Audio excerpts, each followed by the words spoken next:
Hello, everyone. We got Mark in the background Yeah, how y'all doing today? as we are trying to make a video. That's okay.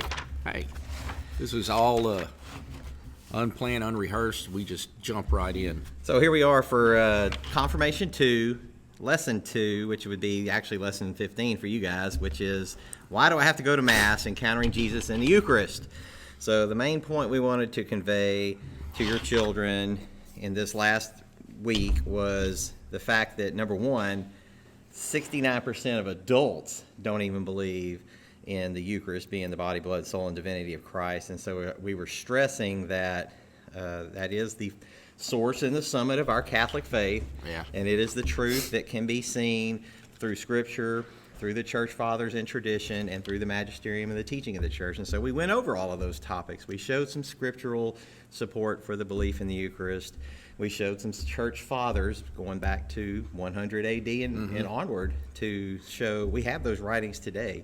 And we showed how the Church Fathers, who learned from the Apostles, taught that the body and blood were present in the form of the bread and the wine. The real presence. Yeah. And the other thing, too, is, this is sometimes hard to hear to adults, especially parents, because I was one of those at one time where my wife would go to Mass every Sunday and I would work. I'm a CPA. I have to work during tax season during these times and during different times of the year. And I figured my work was more important, or, my son played baseball.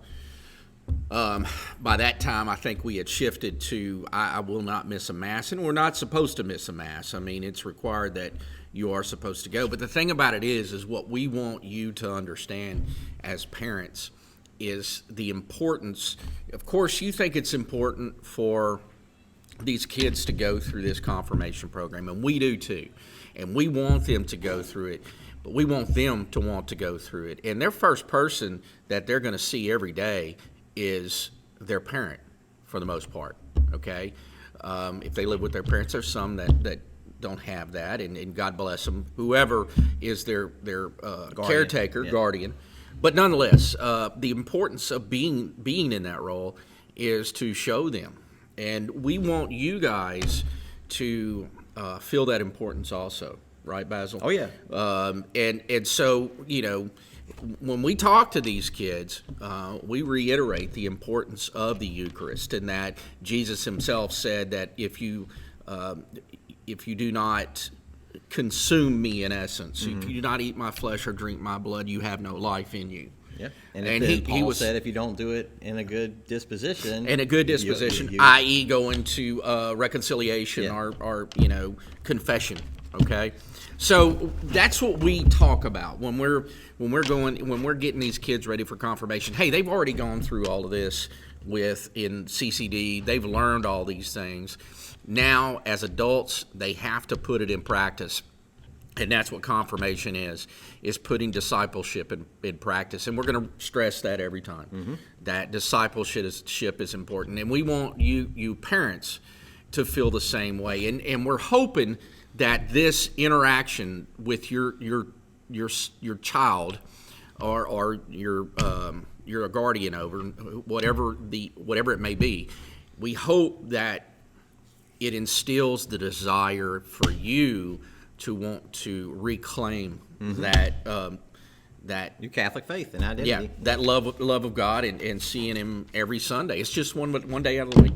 And the amazing thing is with the Eucharist is you can go anywhere in the world, practically anywhere in the world, and go to a Mass somewhere.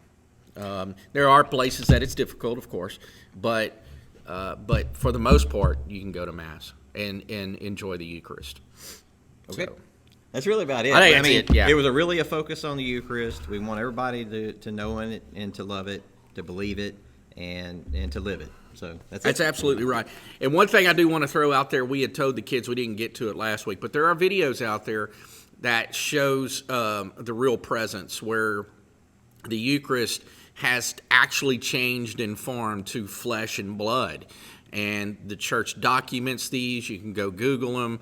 I can't think of the saint, or not the saint. He's a blessed now. He's a young child that died of cancer. Yeah, I can't think of the guy's name, but we'll figure that out. But anyway, we want you to go look at that stuff. Thank you, guys.